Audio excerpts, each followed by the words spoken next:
Gente, and welcome back to another episode of Entertainx, where we highlight the work and achievements of different Latinx individuals across the entertainment industry. I am your host, Ingrid Nin, and on today's episode, I have someone who is very near and dear to me, my good Pisces sis, the lovely Diamond Abreu.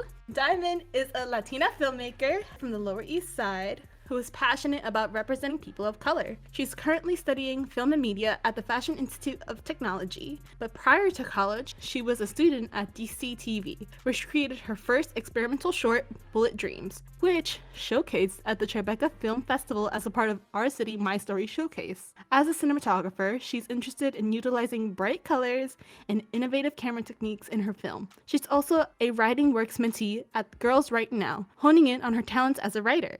In the future, she aims to not only encourage diversity, but to also be an inspiration for other women in the field. Hey, Diamond! Hey, I'm so happy to be here. I'm so grateful to just be able to share this platform with you that you've created. Yes, I needed to have you on. For those of you who probably do not know this, but me and Diamond, we were in the same cohort for Tribeca Film Fellows back in, what was it, 2018, 2019? I think so. Yeah, 2019-ish. Long time ago, but I'm so happy to have met her through there because she is so innovative. Her films are amazing. Like, she is the cinematographer. Like you heard Megan Thee Stallion. This is Diamond the cinematographer.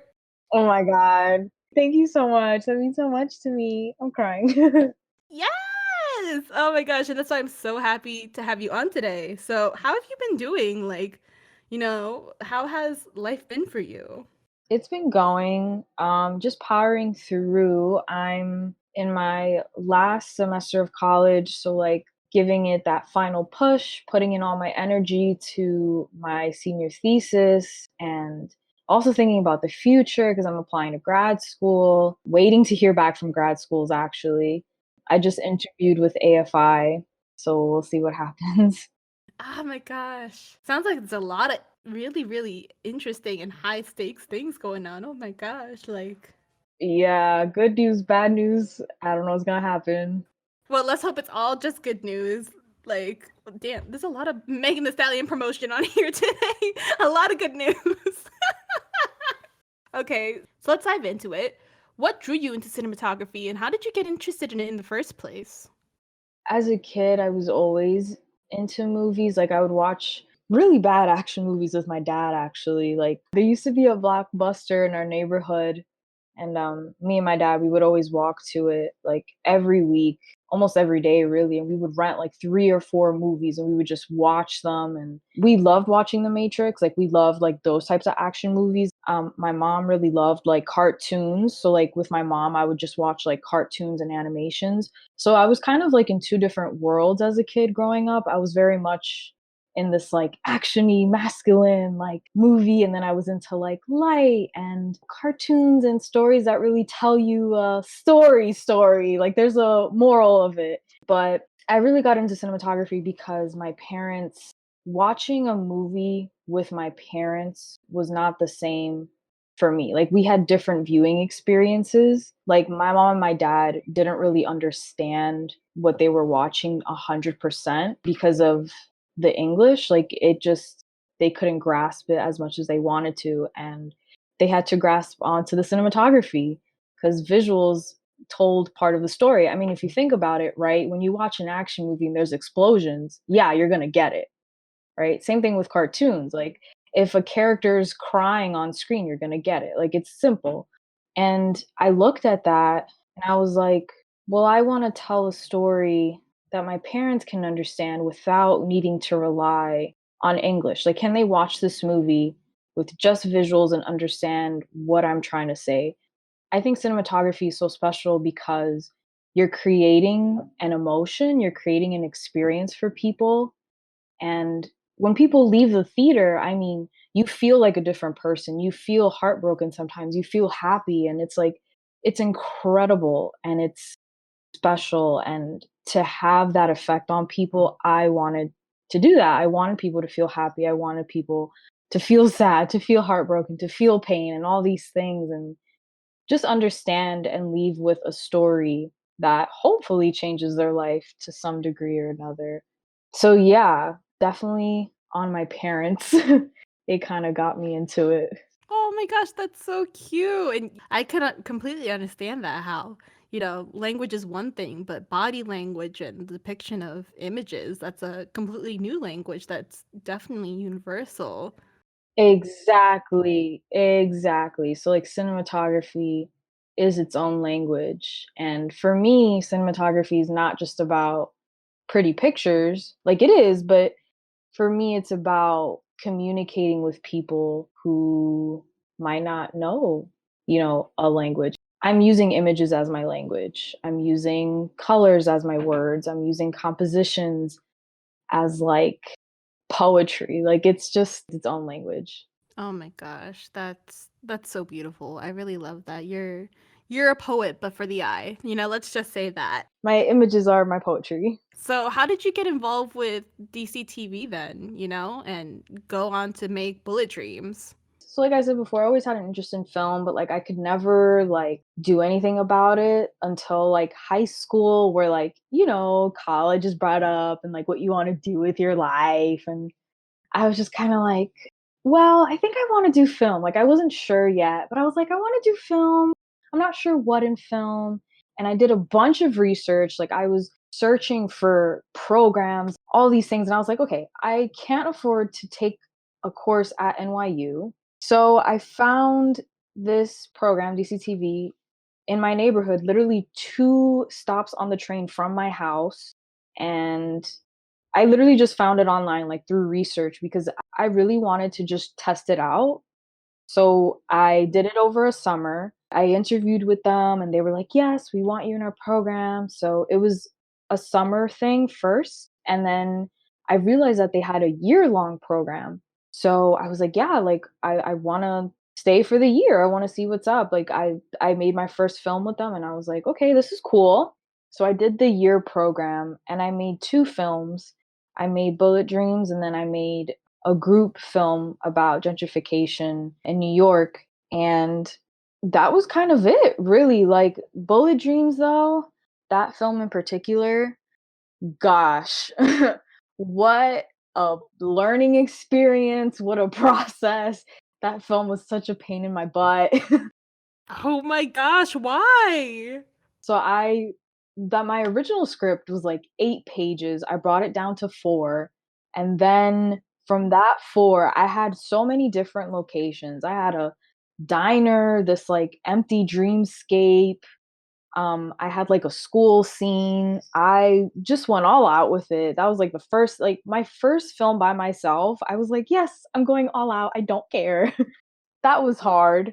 I think what was hard about it was because I was directing it and I was in it, and I've never done that before, and that was my first time experiencing that. That was super difficult because I wanted to be behind the camera, but I was in front of the camera and I had to act, but I also had to direct myself and the actors. And I was lucky to have a friend with me do the cinematography, and he really inspired me to get into cinematography as well, just watching his work and us collaborating. But yeah, that film getting done, oh my god, it was like prom week and the film was due, and I remember they were like texting me, they're like, "Where are you? You have to finish your film." I was like, "I'm at prom. I'm not finishing it today. Like, please leave me alone." But I'm super proud of that film. I think it was a great first film. I didn't expect it to go to Tribeca at all. Like, I didn't even know they submitted it until they emailed me and they were like, "Hey, we submitted your film and it actually got in." I was like, "What?" My heart like sank in my stomach, like in a good way. I was like, That's crazy. How did you even feel about that? Like, once you saw it there in the showcase and you were like, that's my movie playing for the first time. it's one of those things where it's like, yeah, this is what I'm meant to do. Like, this wouldn't have happened if I wasn't meant to do it. It was just an affirmation of like, yeah, you're meant to tell stories, you're meant to make films. Your life path is impacting people in this way. And I think for my family too, seeing my film in an actual theater was also an affirmation for them, like, "Oh, wow, like, she really wants this. She's good at this." Like, you don't just get there by mistake, you know? I did put hard work into that, and it was just such a good way to get that recognition. I still don't have words for it, honestly. I was just really grateful to have that experience because right after that is when I got into fellows. Like that was kind of my first step to Tribeca and like meeting you and interning for Tribeca. So it's kind of like it was like a domino effect. You know what I mean? Like one thing happened after the other and it just kind of kept going higher and higher and higher. Yeah, the doors opening and opening and opening, and that's crazy. Oh my gosh. So, with on the topic of fellows, how important was that for you to kind of help solidify that feeling that, this was your path and, being paired with your mentor, how did that help you to kind of even further realize what you wanted to do? So I remember the interview for fellows because we had to get interviewed for our discipline. And I remember shaking, I remember sweating, but I spoke with all the passion in my heart. Like I was like, Diamond, just say whatever's on your mind, speak your heart out. Like they're gonna see it. They're gonna see it. And I remember walking out of that interview, my mom was with me and she like held my hand and I remember dropping to the floor about to take the elevator and I was like, "Oh my god, mom, I really hope I get it." Like and like I got the email and I was like, "Oh my god." And it was just it's like another affirmation of like, "Yes, sweetie, like this is for you. Trust. Keep going with that gut instinct. Keep speaking your passion out." I mean, I really got into cinematography in college. I knew I wanted to go into film in high school, but specifically, the career path in film, I figured out cinematography. And again, I think fellows was kind of a way for me to like try it in a serious way. At first, I was kind of shy with it, but then I started taking myself seriously. And then I applied to fellows, and it was like, yeah, like we're going to take this seriously. Like, This is when Diamond the cinematographer came out.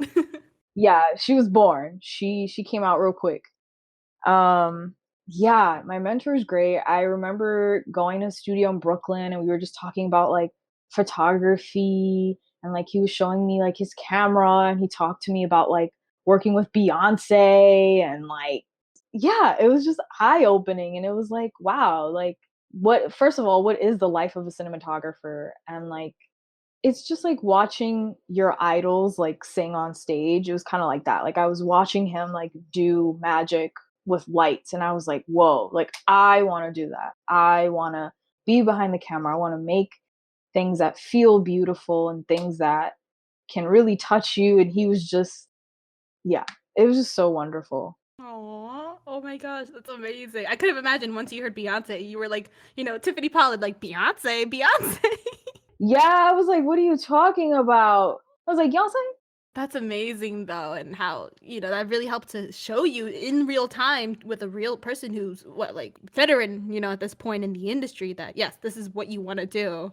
And I know for you, a really big component of why you wanted to go into film too was to tell stories, of people of color and of immigrants too, right? That's why you did Cuerpo de mi Papá, which is, for those of you listening, one of her short docs that she like filmed. So can you talk more about that experience and how that kind of contributed to your mission of representing underrepresented people? It was actually an assignment for class. We had to make like a hybrid short documentary. And I remember seeing these pictures of hands and like skin and I really wanted to try something different and I was like it was kind of just like, one of those ideas that pop in your head. I was kind of like, yeah, I why don't I just interview my dad about his body because the body has so much stories and I figured instead of doing, your traditional talking head of a documentary,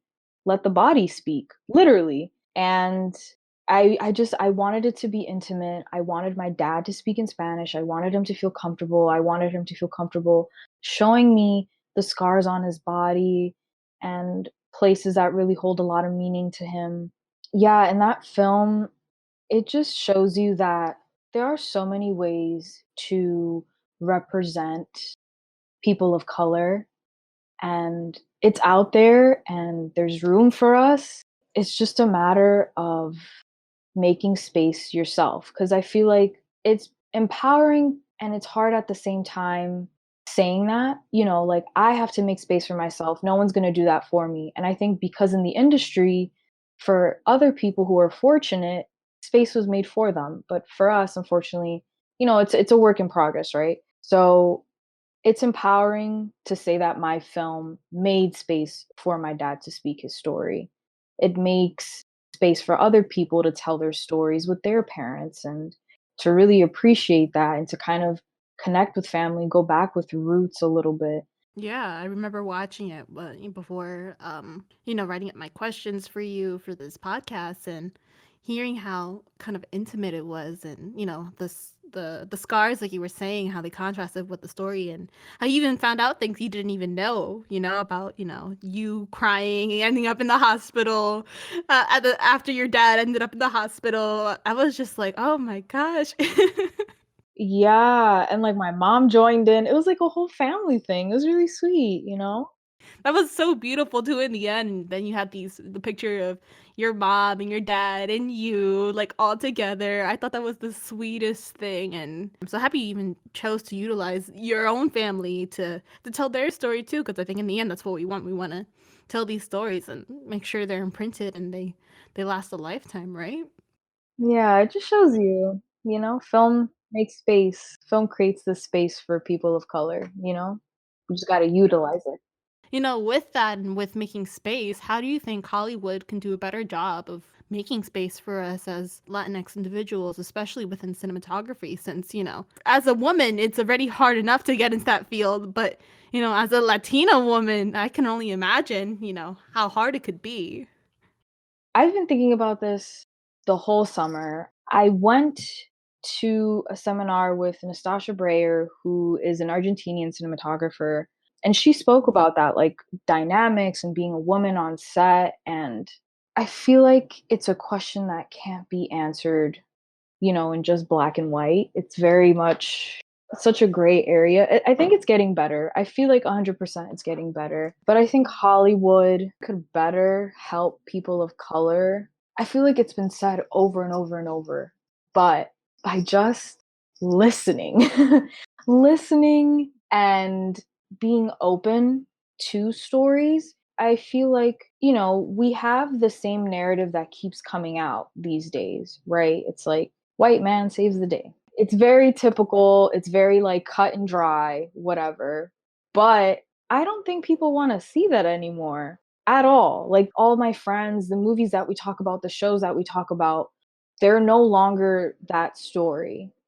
They're different, they're about women, they're about people of color, they're about queer people, and I'm like, "Oh my gosh, there's this whole other pool of stories just waiting to be told." Like, what are you doing, Hollywood? Like, you want more content, like it's there. You just gotta open your eyes, listen, and be open to receiving it. There we go. Exactly.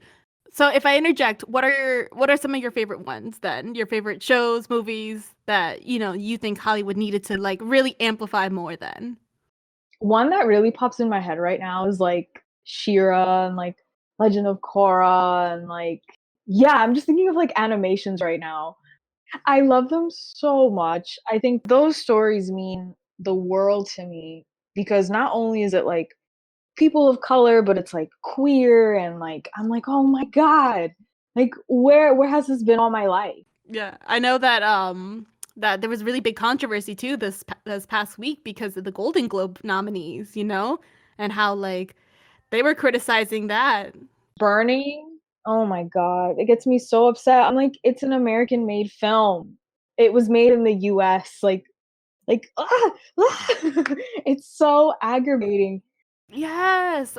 For I May Destroy You. Have you seen that yet? I haven't seen it, but, like, I hear it's amazing. It was so good. It really like personally broke my heart that it didn't get, any recognition, and I was just like, Michaela Cole did such a good job. She deserves it. So, I think like you were saying, yeah, the stories are being made. They are giving the space for them, but they're not giving that platform to really allow people to hear from them and to learn from them. I think especially with Burning, We get stories that are from different backgrounds, different cultures, and they get categorized in a particular way that's like, what? Something about that just rubs me the wrong way. It doesn't make sense just because it doesn't center on, traditional white media stories doesn't mean it's not deserving of a platform, especially in the category that it's supposed to be in. It deserves just as much recognition as the other films that are in that category too. I just think of all the shows too, like Pose and like all those other shows that have been, not undervalued because of course all these shows and movies that we mentioned have huge followings, but not appreciated enough within the Hollywood accolades to be formally recognized for the proud work that they've done to especially be so inclusive and so groundbreaking than what it was like, what, 5 years ago, even. Exactly. Like, I think Hollywood, the people that are running Hollywood, who have been there for centuries and ages, you know, there's going to be a new generation of filmmakers. And I have a lot of faith that hopefully in the next couple of years, Hollywood's going to change and mean something different. And hopefully, independent films and, shows like Shira, like hopefully they'll be like kind of mainstream, like that'll be what people finally recognize. I think it's getting there. I really do. I have a lot of faith. Me too. I feel like especially now with so many movements to bring more, more BIPOCs into the forefront. I think that's helping us immensely to show that hey, not only are our stories here, but it's also not a monolith. Like Latino stories, for example, Latinx stories, they're not a monolith. There's so much more stories than just someone from Mexican descent or someone from Colombian descent or, some gangsters that are living in the city. And I think it's so great that we're finally getting stories like Pose, like others that are finally showing a brand new light on us and a more, how can I say this, a more intimate and positive light that show us as humans, and not as just another stereotype. I just wanted to add, like, so I have recently gotten very obsessed with Star Wars. So not only are we talking about stories from and about people of color by POC, but just like seeing Latinos on screen has such an impact. Like seeing Pedro Pascal as the Mandalorian, I didn't know how much that impacted me until people were talking about it. Like, I was like, "Oh, crap, that's why I'm so obsessed with it, because it's an actual Latino on screen." Like, I see myself, like, I am attached to Star Wars now more than ever because I can literally see myself, and I'm like, "Oh my god," like, that's, blows my mind. Yes, and I think it's even comforting too as, as individuals working in this industry. They're like, "Oh my gosh, there's people who are like us, like they're making it." Like it's mind-blowing and it's so endearing too, like to know that one day we can get to that level. We can be just as successful or even more successful because we don't have those stigmas or those gatekeeping that's been in Hollywood for such a long time, kind of holding us back anymore. So, with that, what do you think is some advice you would give to someone who's thinking about going into cinematography and, who really wants to go out and go for it like you've been doing? I'd say the biggest thing is definitely being passionate, and I think sometimes in film, people are gonna make you feel like you don't know enough, and some people are gonna unfortunately make you feel like they're better than you, and just because someone makes you feel that way, that's not the truth at all, and it took me a while to tell myself that. The most important thing, I think, is passion. Someone can know a bunch of information, but what if they're not passionate? It's not gonna be the same product, the same vibe if you're passionate. If you're passionate about something, then you're willing to learn new things. You're willing to take in as much information as you can, and I'd say if you're wanting to get into cinematography, first thing's passion. Second thing is watch a shit ton of movies. watch movies, take photographs of your friends, go to museums, indulge in yourself is the biggest thing. I think because we're like all artists, the biggest part about being an artist is like living life and like trying things and not being afraid, but also being afraid at the same time. You know, it's being very human. The requirements of being a cinematographer is being a vulnerable person that is aware of the world. You know, like you have to be aware of everything. You have to be aware of how the water moves, you know, in the light, and you have to be aware of how the room feels when your two actors are talking. It's being picking up that subtlety and figuring out how do you convey that through a screen to other people to feel. You know, it's so complex and it's so beautiful and it's being vulnerable and it's being emotional and it's being passionate. Like you have to be all of these things, I think, to one degree or another to really like get into it. So yeah, that's my advice is be passionate, watch films, take pictures, live life, indulge in yourself, and don't let anyone tell you otherwise, or don't let anyone make you feel like they're better than you or they know more than you. Period. You are enough, and I think that's so beautiful that just really being human is so concrete to going into that. So, I just love that. So, can you tell me more about what you've been working on now? I know you've been writing and you're working on your thesis film. Like, let's dish on that. Gosh, I'm still working on my thesis. It's due in May. I'm not sure what I'm doing yet because COVID changed my plans. So like I'm still kind of figuring it out, but I know I want to do something experimental, kind of go back to Bullet Dreams roots a little bit. So I'm still working on it, but definitely something experimental, something that's feasible with these times. Hopefully I can shoot at a couple of places where it's safe. That's kind of it. I can't say much for now, but it's getting there. Dude, I remember last year when I was working on my thesis film right before COVID. Remember sitting with us? Like, so for those of you listening, I was gonna do my thesis film last year, and Diamond was signed on to be my cinematographer right before COVID hit. I remember sitting down in the studio with Diamond, planning our shoots and like all like our shot lists. So it's crazy now to see you, doing it too and going for it and trying to piece everything together, especially during COVID. So like Yeah, it's so much pressure and stress. huge props to you though. Like I know, whatever results out of this, you're gonna do amazing. You're gonna be amazing. You're gonna be huge. Like I'm so excited to keep in touch with you and to even work with you further because I know that my thesis film was a hiccup, but trust me, we will be working together one day. Like, because you're my girl. Like, Ma'am, the way that you work hard and like you are passionate, you know, you have the same passion that I was talking about. So, like, yes, I will be following you and stalking you. there we go. There we go. We stalk each other. So, where can our listeners connect with you on and keep up with you? So, you could mainly find me on my Instagram. It's at Shy Escapist. There we go. Yes. And do you have a website or anything that they can like look at your work on? Oh my gosh, I just made a website. Good that you brought that up. So it's just diamondabreu.com. Just search that up and I'll pop up and you'll see my pictures and my films. There we go, guys. I'll leave a link down there for you so you can easily access it and see all the amazing things she's done. Because, Diamond, you are truly an innovator, truly Diamond the cinematographer. I can't wait just to see you accept your Golden Globe. Your whatever award Hollywood is going to be focusing on for your cinematography. Oh gosh, I would literally cry. I will thank you when I'm on the stage. And that's on Tribeca Film Fellows. Period. There we go. Ariana.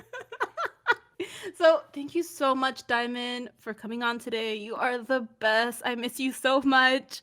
I know once pandemic ends, we will be linking up again, chit-chatting again, talking about our music again because me and Diamond, we are obsessed with pop music. So, Literally, same people. thank you for all you folks who have listened to us talk and listen to us chat today. So please follow Entertainx at Entertainx Now on Instagram and Twitter. And be sure to tune in next time for another episode of Entertainx. Take care, y'all.